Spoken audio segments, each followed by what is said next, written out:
विटा शहरात स्वतःचं घर घ्यायचं आहे, स्वतःचा व्यवसाय करायचा आहे, मग विचार कसला करताय? विटा कराड हायवे लगत विवेकानंद नगर बसस्टॉप समोर साकारते विट्यातील सर्वात मोठे शॉपिंग कॉम्प्लेक्स, ज्यामध्ये असतील 45 शॉप्स, 15 ऑफिसेस आणि तब्बल 42 फ्लॅट्स, तेही स्वतंत्र पार्किंगसह.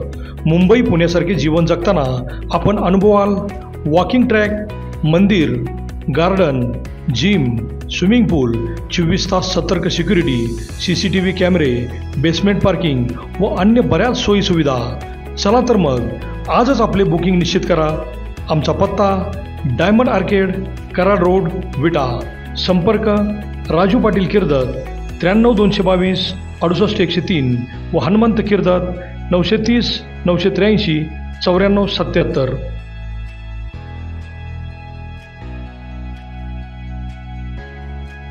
नमस्कार, प्राईम न्यूजमध्ये आपल्या सर्वांचे स्वागत.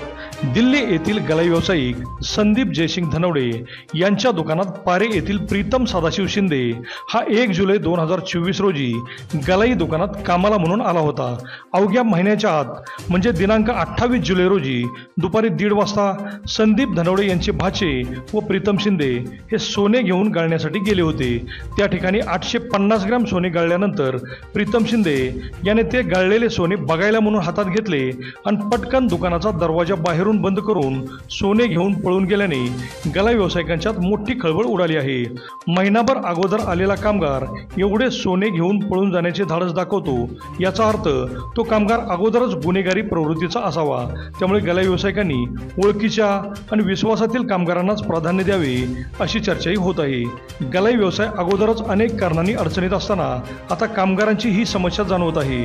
प्रीतम शिंदे पारे हा वादग्रस्त असल्याची माहिती समोर येत आहे. त्यामुळे त्याला कामावर ठेवताना त्याची पार्श्वभूमी तपासायला पाहिजे होती अशी चर्चाही होत आहे. एवढे सोने घेऊन पळून गेलेला प्रीतम शिंदे याचा हा फोटो नीट पहा, कारण चोरलेले सोने विकण्यासाठी तो ज्वेलर्स किंवा गलाई बांधवांकडे येण्याची शक्यता आहे. हा भामटा दिसल्यास स्क्रीनवर दिलेल्या नंबरवर ताबडतोब संपर्क करा व जवळच्या पोलीस स्टेशनलाही कळवा व आपल्या गलाई बांधवाला मदतीचा हात द्या. गलाई व्यावसायिकांनी दुकानात नवीन कामगारांना डायरेक्ट कामावर घेऊ नये अशी चर्चाही होत आहे. दिल्ली पोलिसात गुन्हा नोंद झाला असून तपास सुरू आहेच, पण दिनांक 28 रोजी सोने घेऊन गेलेला हा भामटा लवकर सापडावा यासाठी फोटो पाहून स्क्रीनवरील नंबरवर संपर्क करा असे आवाहन संदीप धनवडे यांनी केले आहे. या घटनेने मात्र गलाई व्यावसायिकांनी प्रचंड सावध होऊन व्यवसाय करणे गरजेचे बनले आहे. अभिजित शिंदे, प्राईम न्यूज, विटा.